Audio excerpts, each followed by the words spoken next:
Today we will be learning about a very important chapter of biomechanics which is the chapter number 9 biomechanics of human spine. ये chapter बहुत ज़्यादा important है और बहुत ही आसान है. इस चैप्टर के इंट्रोडक्टरी पैराग्राफ में सबसे पहले हम लोग को फंक्शंस ऑफ स्पाइन मिलते हैं कि स्पाइन जो है बेसिकली कौन कौन से फंक्शन जो है वो परफॉर्म करती है. पहला फंक्शन ये है कि ये हमारी अपर और लोअर एक्सट्रीमिटी के दरमियान एज अ मैकेनिकल लिंकेज काम करती है. नंबर 2 इसका इंपॉर्टेंट फंक्शन ये है कि ये ऑल थ्री प्लेन्स में जो है ये अपनी मूवमेंट्स को अलाउ करती है. साथ ही साथ ये हमारे स्पाइनल कोड जो कि सीएनएस का एक इम्पॉर्टेंट पार्ट है और हमारी बॉडी में बहुत इंपॉर्टेंट रोल होता है नर्वस सिस्टम में स्पाइनल कॉर्ड का, उसको जो है वो प्रोटेक्शन प्रोवाइड कर रही होती है. 3 फंक्शन है, mechanical linkage between upper limb and lower limb, फिर उसके बाद जो है वो 3 प्लेन्स में मूवमेंट अलाउ करती है एंड प्रोटेक्शन प्रोवाइड करती है हमारी डेलिकेट स्पाइनल कॉर्ड के ऊपर. अब स्पाइन के अंदर कौन कौन सी चीज़ें इंक्लूड होती हैं, हम लोग को इसका स्ट्रक्चर तो बहुत अच्छे से पता है. हमें पता है 7 सर्वाइकल, 12 थोरैसिक, 5 लंबर, 5 सैक्रल और 4 कॉक्सीजियल वर्टिब्रा, टोटल 33 वर्टिब्रा हमारी स्पाइन के अंदर मौजूद होती है. इसके अलावा वो कहते हैं कि समटाइम्स 1 प्लस, ठीक है, एक ज़्यादा या एक कम वर्टिब्रा भी जो हमारे लंबर रीजन में प्रेजेंट हो सकती है. उसके बाद आपको यहाँ मैं एक और बात बता दूँ कि हमारी जो स्पाइन है उसका जो लास्ट जॉइंट है L5S1 है, उसके बाद जितनी भी आगे हमारे पास बोन्स आती हैं ये सारी फ्यूज होती हैं, वहाँ पर कोई भी जॉइंट जो है वो नहीं बन रहा होता है. सेक्रल और कॉक्सीजियल ये फ्यूज होती है और इनका जॉइंट नहीं बन रहा होता है. तो लास्ट जॉइंट हमारी जो वर्टिब्रा का होता है वो होता है L5 एंड S1. ठीक है, ये बहुत इंपॉर्टेंट चीज़ है याद रखने के लिए. उसके बाद दूसरी बात जो हमें स्ट्रक्चर ऑफ स्पाइन में मिलती है वो मोशन सेगमेंट, और ये एक बहुत इंपॉर्टेंट क्वेश्चन भी है. मोशन सेगमेंट नाम से पता चल रहा है ऐसा सेगमेंट, ऐसा पार्ट स्पाइनल कॉर्ड का जो कि मूवमेंट को अलाउ करता है. स्पाइन का नॉट स्पाइनल कॉर्ड, ठीक है, जो कि मूवमेंट को अलाउ करता है उसको हम कह रहे होते हैं मोशन सेगमेंट. भाई अब मोशन सेगमेंट होता क्या और ये किस तरह से बनता है. 2 एडजेसेंट वर्टिब्रा, जैसे कि आप कंसीडर कर लेते ये T1 है और ये T2 है, 2 एडजेसेंट वर्टिब्रा और इनके दरमियान मौजूद इंटरवर्टिब्रल डिस्क, इनके इर्द गिर्द मौजूद टिश्यूज, ठीक है, 2 adjacent vertebra, intervertebral disc and their surrounding soft tissues, ये मिलकर क्या बना रहे होते हैं मोशन सेगमेंट. अब मोशन सेगमेंट के अंदर क्या होता है, यहाँ पर हमारे पास 3 जॉइंट्स जो है वो मौजूद होते हैं. ठीक है, 3 जॉइंट्स कैसे मौजूद होते हैं. एक जॉइंट हमारे पास, हमें पता है हमने जब वर्टिब्रा का स्ट्रक्चर एनाटॉमी में पढ़ा है तो हमने उसके अंदर पढ़ा है कि हमारी वर्टिब्रा के अंदर सुपीरियर और इन्फीरियर आर्टिकुलर फेसिड मौजूद होते हैं. ठीक है, सुपीरियर और इन्फीरियर आर्टिकुलर फेसिड जो है वो इसके अंदर मौजूद होती है. यहाँ पर एक रफ सा मैंने जो है वो आपको शो भी किया हुआ है, सुपीरियर और इन्फीरियर आर्टिकुलर फेसिड मौजूद होते हैं.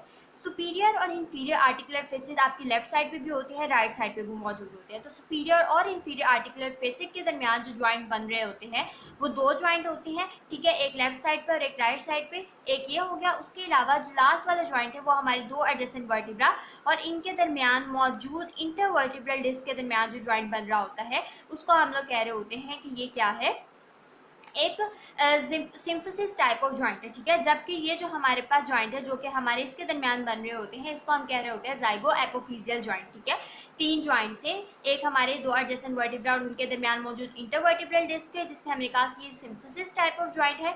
जबकि 2 आर्टिकुलर फेसिड के दरमियान लेफ्ट साइड पे और राइट साइड पे जो जॉइंट बन रहे थे उनको हम लोगों ने कह दिया कि these are the zygapophyseal type of joint. ठीक है, ये चीज़ हम लोग को यहाँ से क्लियर होगी. अच्छा, जाइगो एपोफिजियल के साथ साथ इसको हम लोग जो है वो फेसिड जॉइंट भी कह रहे होते हैं.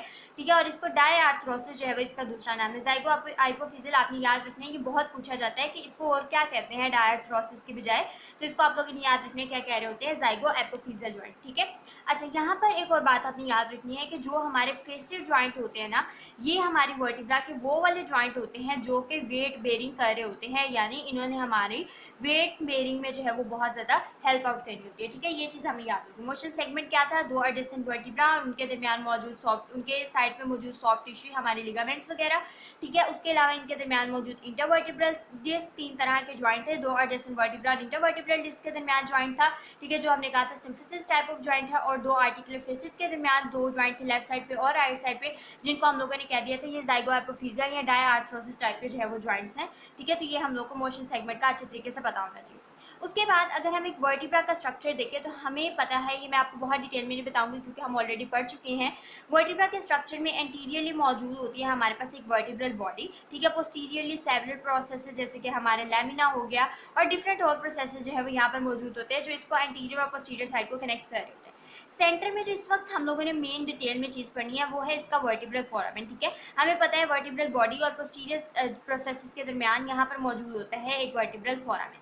जब सारी वर्टिब्रास आपस में ऐसे एक दूसरे के ऊपर पड़ी होती है ना, तो यहाँ पर ये जो सारे फोरामेन है ना, ये इस तरह से स्टैक हो जाती हैं और एक कैनाल बना देते हैं, जिसको हम कह रहे होते हैं this is the vertebral canal. ठीक है, अब ये जो वर्टिब्रल कैनाल है, इसके अंदर से हमारी डेलिकेट स्पाइनल कॉर्ड जो है वो पास कर रही होती है। ठीक है, ये आप लोगों ने याद रखना है। उसके बाद ना वर्टिब्रा, ऑलमोस्ट सारी वर्टिब्रास का स्ट्रक्चर एक जैसा ही है और हम ये काफ़ी डिटेल में एनाटॉमी में पढ़ चुके हैं। तो हम लोग अगर बात करें वर्टिब्रा में, दो वर्टिब्रा ऐसी है जिनका स्ट्रक्चर बहुत ज़्यादा डिफरेंट है, जिसके अंदर हमारे पास हमारी एक्सिस या और हमारी जो है वो एटलस वर्टिब्रा जो है वो शामिल है। एटलस को हम C1 वर्टिब्रा कहते हैं और एक्सिस C2 है। ठीक है, अब एटलस हमारी जो वर्टिब्रा है ये थोड़ी सी डिफरेंट है और एक्सिस जो है ये डिफरेंट है।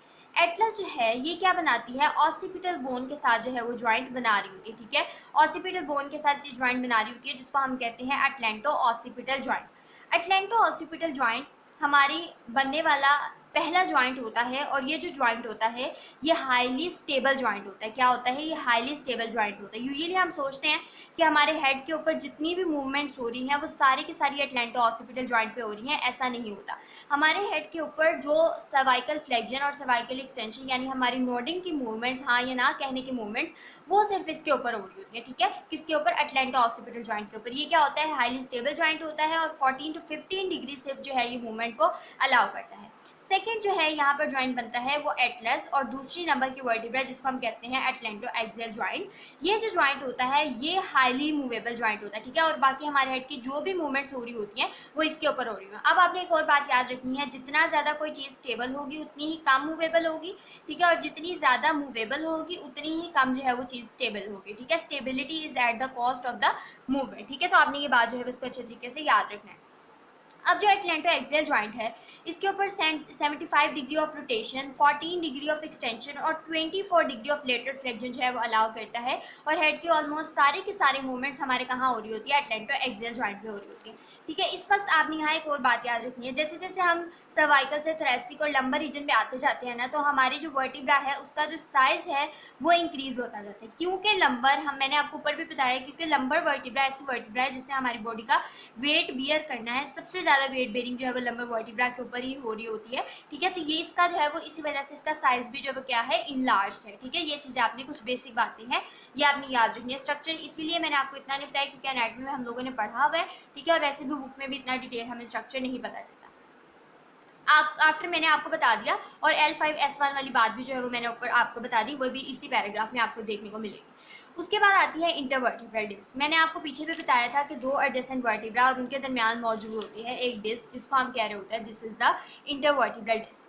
अब इंटरवर्टिब्रल डिस्क का स्ट्रक्चर क्या होता है, ये बहुत ज़्यादा इंपॉर्टेंट है। आगे हम डिस्क हर्निएशन पढ़ते हैं जो कि बहुत इंपॉर्टेंट क्लिनिकल कंडीशन है, तो इसीलिए हम लोगों ने इसको बहुत अच्छे से समझना है। क्या होता है, इंटरवर्टिब्रल डिस्क का स्ट्रक्चर इस तरह से होता है कि इसके बाहर एक फाइब्रोकार्टिलेजियस रिंग होती है। ठीक है, जो कि फाइब्रोकार्टिलेज ही बनी होती है, इसको हम कह रहे होते हैं this is the annulus fibrosis. ठीक है, इसकी बाहर वाली साइड पे आउटर कवरिंग किसकी होगी, एक रिंग की, जो किसकी बनी होगी, फिब्रोकार्टिलेज की, जिसको हम कह रहे होते हैं this is the annulus fibrosis. Annulus fibrosis के अंदर मौजूद होता है न्यूक्लियस पल्पोसस, और न्यूक्लियस पल्पोसस एक कोलाइडल जेल मटेरियल है। ठीक है, कोलाइडल जेल लाइक मटेरियल है जो कि अबाउट 95% ऑफ वाटर से जो है वो मिलकर बना होता है। ठीक है, बाहर जो है एक फिब्रोकार्टिलेजस रिंग है। ठीक है, और इसके अंदर डिफरेंट जो है वो कंसेंट्रिक लेयर्स भी मौजूद होती हैं। उसके बाद जो है वो अंदर क्या मौजूद है, इसके अंदर न्यूक्लियस पल्पोसस मौजूद है जो कि कोलाइडल जेल है, जो कि अबाउट 95% ऑफ वाटर से जो है वो बनी हुई है। ये दोनों बातें समझना जरूरी है। अब ना एनुलस और फिब्रोसिस, एनुलस फिब्रोसिस और जो हमारे न्यूक्लियस पल्पोसस है, इसका क्या काम होता है, ये हमारी दो वर्टिब्रा हैं और इसके दरमियान में इस तरह के स्ट्रक्चर को आप समझ लें कि ये एक इंटरवर्टिब्रल डिस्क है। एनुलस टर्म उसने ये काम करना है, उसने एज अ स्प्रिंग एक्ट करना है। ठीक है, और न्यूक्लियस ने ना अंदर की तरफ एक बॉल के तौर पर एक्ट करना है। आमतौर पर ये स्प्रिंग क्या करेगा, जब भी स्पाइन के ऊपर लोडिंग होगी, कंप्रेसिव लोडिंग होगी, जब स्पाइन के ऊपर जो है वो लोड आएगा, तब ये क्या करेगा, जो हमारा स्प्रिंग है ये हेल्प करेगा इंजरी से प्रिवेंट करने के लिए। और ये वाला जो हमारे पास न्यूक्लियस पल्पोसस है ये जो है वो वेट बेरिंग में भी हेल्प करेगा, और वेट बेरिंग में हेल्प करने के साथ साथ जो है ये आपकी हेल्प करेगा कंप्रेशन की वजह से जो भी इंजरी आएगी उसको अवॉइड करने में, कंप्रेशन को बेसिकली बियर करने में। ठीक है, ये हमारा एज अ स्प्रिंग एक्ट करेगा और ये बॉल एक्ट करेगा, और ये दोनों मिलकर हमारी जो है वो शॉक एब्जॉर्प्शन में हेल्प करेंगे और इंजरी से प्रिवेंशन में भी बहुत अहम जो है ये रोल प्ले करेंगे। ठीक है, बेसिक से बात है, बस आपने इसको इतना ही पढ़ना है।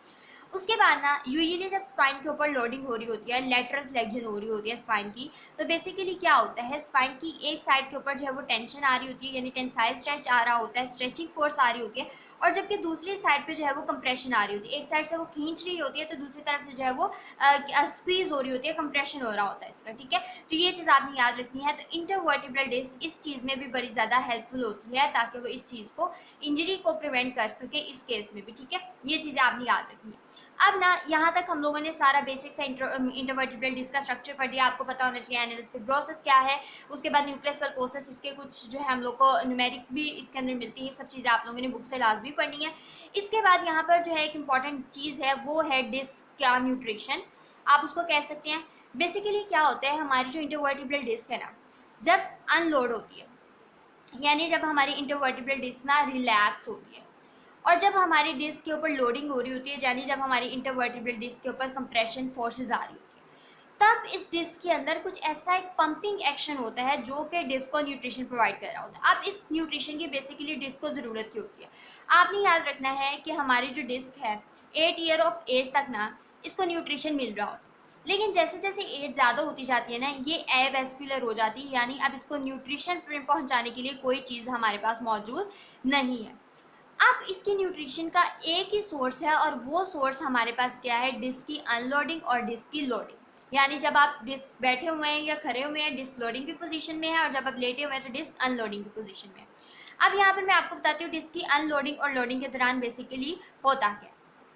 जब आपकी इंटरवर्टिब्रल डिस्क अनलोडेड पोजीशन में होती है, इस दौरान आपकी इंटरवर्टिब्रल डिस्क के अंदर से जो है वो क्या हो रहा होता है, वाटर जो है वो डिस्क के अंदर एंटर हो रहा होता है, और डिफरेंट सब्सटेंसेस जो है वो इसके अंदर से निकल रहे होते हैं, जैसे सोडियम और जो भी हमारे न्यूट्रिएंट्स है वो इसके अंदर से निकल रहे होते हैं।